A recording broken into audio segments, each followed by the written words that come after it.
छत्तीसगढ़ के राज्यपाल रमेन डेका आज बालोद जिले के दौरे पर पहुंचे, जहां वे कलेक्ट्रेट परिसर में एक पेड़ मां के नाम का वृक्षारोपण कर अलग अलग विभाग द्वारा लगाए गए स्टॉलों का अवलोकन किया।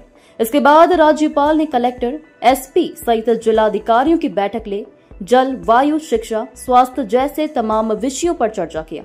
वहीं राज्यपाल ने बालोद जिले में घटते जलस्तर पर चिंता जाहिर कर प्रशासन और मीडिया के माध्यम से लोगों को जल संरक्षण के प्रति जागरूक करने पर भरोसा जताया।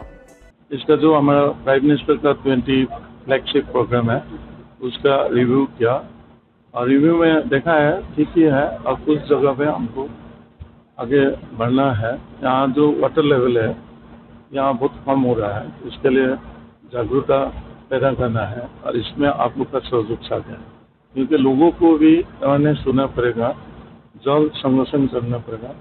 जल और नशा रहेगा तो हम लोग रहेंगे। Thank you.